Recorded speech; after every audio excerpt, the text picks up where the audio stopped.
Welcome to While We Were Distracted, the podcast where we explore topics that often get overshadowed in the rush of daily life.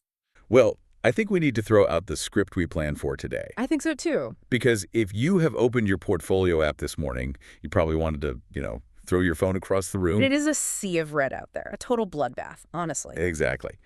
We're looking at Bitcoin officially slumping below $70,000. That's for the first time in, 15 months? Yeah, I saw it hovering around 69,821 just a few minutes ago. And usually when we see a crash like this, it's pretty easy to point a finger. We say, oh, the Fed raised rates or the SEC is suing someone, Right, the usual suspects. But this time, this feels weird. It feels like an anomaly. It really does. Because if you look at the rest of the world, it is chaotic right now. Geopolitics are messy. Everyone is freaking out about AI taking jobs. By the textbook definition, this should be Bitcoin's moment. It should be. This is the digital gold thesis, right? When the world gets scary, you buy the asset that no government can print. But nobody is buying the digital gold. They're buying the actual gold. And that is the data point that just screams something is wrong. Tell me about it. Gold just cracked $5,500 an ounce, an all-time record. Meanwhile, Bitcoin is down, 44% from its peak back in October? So you have this massive divergence. Physical gold is flying. Digital gold is crashing. And that is why we are here. Because there is a ghost in the machine that just appeared. And it explains this divergence in a way that, interest rates just don't. We are talking about the new tranche of files from the Department of Justice regarding Jeffrey Epstein. Yes. And this isn't just Epstein knew some rich guys. These files have revealed deep structural financial ties between the very origins of the crypto industry and Epstein himself. We are talking about the seed funding for the actual infrastructure of Bitcoin. It's a crisis of faith. That's what I'm hearing from people. Okay, so our mission today is to unpack this. Yeah. We need to look at the specific connections from Coinbase to Blockstream and ask the question, is this reputation catastrophe the real reason the market is capitulating? Let's get into it because the timeline here is crucial. Okay, before we get to the sorted emails, and they are sorted, let's just contextualize the pain in the market. You said Bitcoin is down 44% from the peak, but just this week, it's been brutal. It has. In just the last 7 days, the broader crypto market shed over $460 billion in value. $460 billion. And to put that in perspective, remember the Trump bump from November 2024? Oh, yeah. After the election, everything went parabolic because everyone thought, okay, deregulation is coming, let's go. That's completely gone, wiped out. We are trading at levels we haven't seen since before that election cycle even started. Wow. But here is where it gets fascinating from a market mechanics perspective. You know Michael Burry? The big short guy. The one who bet against the housing market. Exactly. He put out a note suggesting that the volatility we are seeing in gold isn't just, normal buying. He thinks it's driven by Bitcoin bulls capitulating. Capitulating? What does he mean by that? Giving up. He thinks they're selling their crypto specifically to buy gold to save face. Oh, okay. It's like they are swapping the digital version, which suddenly feels dirty, for the physical version, which feels clean. That actually makes a lot of sense. If you're a fund manager, you can't just sit in cash, but you can't hold the asset that's, toxic all of a sudden. Right. But talk to me about liquidations. I saw a headline that said $722 million was liquidated in 24 hours. I feel like we use that word a lot, but what does it actually look like? So imagine you took out a loan to buy a house. And the bank says, if the value of this house drops by 10%, we are taking it and selling it immediately to cover our own hide. Got it. That is a liquidation. These are leveraged bets people borrowing money to buy Bitcoin. When the price drops, the exchange automatically sells their position to pay back the loan. Which just drives the price down even further. Exactly. It triggers a cascade. Yeah. $722 million of bullish bets were just wiped out in a single day. That is institutional pain. That's not some kid in his basement losing his allowance. No, that's balance sheet destruction. And usually you'd call this a risk-off environment. But again, Bitcoin was supposed to be the hedge against this kind of fear. And it failed. That is the key. The failure of the hedge is what points us to the Epstein news. Because this isn't a financial failure, it's a narrative failure. Explain that. If the narrative is Bitcoin is freedom money, and then you find out the early liquidity came from a man who ran a global trafficking ring, well, the narrative collapses. So let's get into that evidence. Because for years, this was just a rumor. People whispered about it. But these DOJ files, they bring the receipts. They do. And the center of the spiderweb seems to be MIT. specifically the Media Lab, back around 2014 and 2015. And this detail really creeped me out. The sources say that the staff at MIT knew the money was radioactive. They didn't even use his name. Right. Internally, they referred to Jeffrey Epstein as Voldemort. He who must not be named. Exactly. They hid his name from the official donor logs, but they absolutely took the checks. And that money flowed into some very specific places that built the crypto world we live in today. Let's start with Blockstream. Okay. So for the listener who just buys Bitcoin on an app and doesn't follow the tech side, what is Blockstream? Why do they matter? Blockstream is arguably the most important infrastructure company in Bitcoin. They employ many of the core developers who work on the code. They built the satellites, the side chains. They are the plumbing. Okay, so they are the engine room. Exactly. In 2014, Blockstream was raising its seed round. This is the very first money a startup gets. And the files show Epstein invested roughly $500,000 into that round. Now, play devil's advocate for me. $500,000 in today's world. I mean, Bitcoin moves that much in a second. Does $500,000 really matter? In 2026, no. In 2014, that was life or death. The industry was tiny. That money was the oxygen that allowed Blockstream to hire its first engineers. So it was crucial. And it wasn't just a passive check. The email from Blockstream co-founder Austin Hill to Joy Ito, the director of the MIT Media Lab, is damning. The email about the allocation, right? Yes.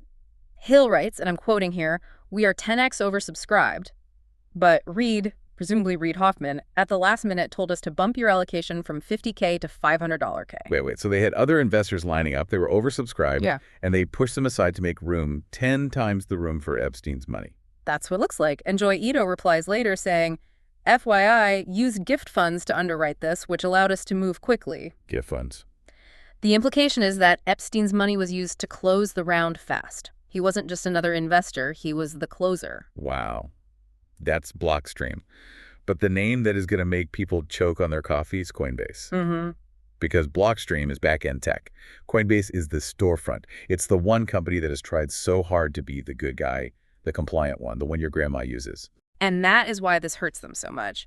The files show Epstein invested $3 million into Coinbase's Series C round in December 2014. Series C, that's usually the growth stage. Right. They were scaling up. And to give you context on how early this was, Coinbase is worth about $51 billion today. Back then, this investment was at a $400 million valuation. So he got in on the ground floor. He did, through a shell company called IGO Company LLC. But here is the smoking gun that, for me, just destroys the we didn't know defense. Okay. There is an email from Fred Ursum, the co-founder of Coinbase. Fred is a huge figure. He's synonymous with legitimate crypto. He writes regarding the investment, I have a gap between noon and 3 p.m. today. Would be nice to meet him if convenient. Nice to meet him. It completely contradicts the idea that the founders were unaware of who is behind the money. You don't ask to meet a shell company. You ask to meet the man. So you have the infrastructure, Blockstream, and the main gateway, Coinbase, both taking cash from Epstein in 2014. It really does feel like he was everywhere. He was a hub. You see people like Brock Pierce, the guy behind Tether, popping up in the files, helping broker these deals. It wasn't accidental. It looks like a coordinated effort to court him as a liquidity provider. Okay, I want to challenge you on something.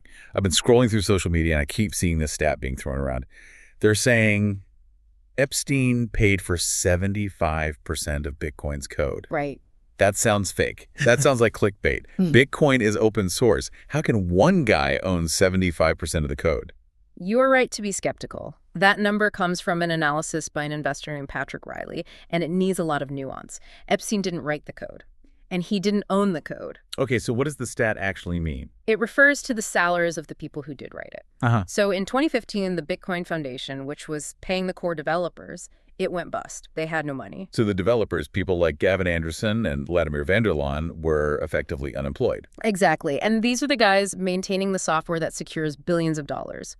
So the MIT Digital Currency Initiative, or DCI, stepped in and hired them. And let me guess, who was donating to the DCI to cover those costs? Naps. Epstein. Of course. So Riley's argument is that 74.79% of the code committed during that era came from developers whose paychecks were effectively subsidized by Epstein's donations. Okay, that is more nuanced, but it's still deeply uncomfortable. It means the lights stayed on because he paid the electric bill. Precisely. And in a system that relies on neutrality, having a benefactor like that creates a massive shadow. Did that money come with strings? We just don't know. And speaking of influence, We have to talk about Satoshi. Because when I saw this in the outline, I thought it was a joke. I wish it was. I really do. One of Epstein's personal logs lists Satoshi, Bitcoin, as a guest for a UN Climate Week event. What on earth is that about? It is the most bizarre detail. It's listed right alongside Larry Summers. Now, obviously, Satoshi Nakamoto is a pseudonym. Nobody knows who he or she or they is. So who showed up? We have no idea. Was it a representative? Was it just a prank entry? Or, and this is the scary part, did Epstein know something the rest of the world didn't? It just adds this layer of conspiracy that drives markets crazy. Yes. Uncertainty is the enemy of investment. And it connects back to the guys we know, like Adam Back at Blockstream. Because the emails there aren't just thanks for the check. They're trying to get him to an island. This is the part that makes the passive investor defense just fall apart. Adam Back has denied having close ties. But the emails show Austin Hill trying to coordinate a meeting between himself, Adam Back, and Epstein in St. Thomas. That's the U.S. Virgin Islands. Right. Hill writes, Friday, Saturday on the island are still possible. And Epstein replies, and this is classic Epstein, riddled with typos, you will need to fly to St. Thomas. Looking forward to it. Looking forward to it. That implies a relationship. You don't fly to a private island to meet a guy who is just a line item on a spreadsheet. They were actively pursuing him. They wanted his time, his attention, and his money. So let's zoom out. We have the crash today, Bitcoin under 70K. We have this massive revelation that the foundation of the industry, from the exchanges to the code maintenance, was partly bankrolled by a monster. Is this why we are seeing the crisis of faith? I think so. You have to put yourself in the shoes of an institutional investor. Imagine you are managing a pension fund, or you are at BlackRock. I'm wearing a suit. I'm risk averse. Exactly. You have already been nervous about crypto because of the volatility. Now you have to go to your board of directors and explain why you are holding an asset where the lead developers were paid by Jeffrey Epstein. You wouldn't. You'd sell. You would sell immediately. It's reputation risk. And institutions hate reputation risk more than they hate losing money. They can explain a loss. They cannot explain a scandal. And that explains the Michael Burry theory.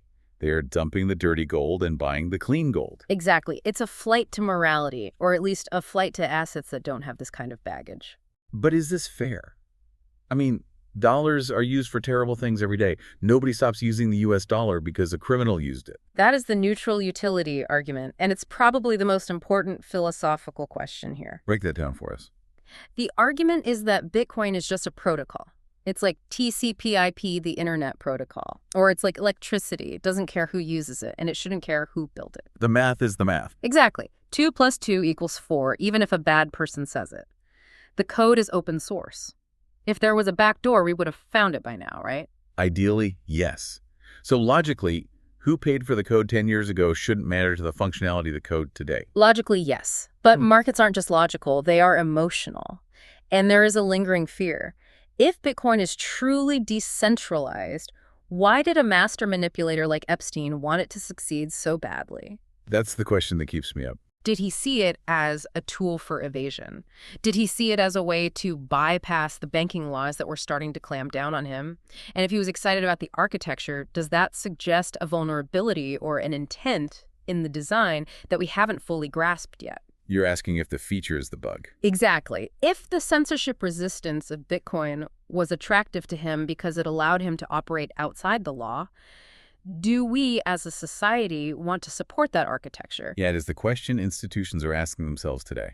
And looking at the price, the answer right now is a resounding no. It feels like the industry has to make a choice. Can they wash this off? Can Blockstream and Coinbase just say, that was a long time ago? It seems tough. They are trying. Blockstream issued denials, Coinbase is staying quiet, but the blockchain is permanent. That's the irony. You can't delete the history. The transaction is there. The emails are there. So we're watching a tug of war between the utility of the tech and the morality of its origins. And right now, morality, or at least the fear of association, is winning. Well, that is a heavy note to end on, but it's the reality of the market we are staring at this Thursday. Bitcoin is down, gold is up, and the ghosts of 2014 are haunting the charts. It's going to be a volatile few weeks. I would keep your eyes on those liquidation numbers. We will. And for everyone listening, thanks for taking this deep dive with us. It's messy, it's complicated, but hey, that's why we're here. We'll catch you in the next one. Don't forget to like and subscribe for the next episode on While We Were Distracted.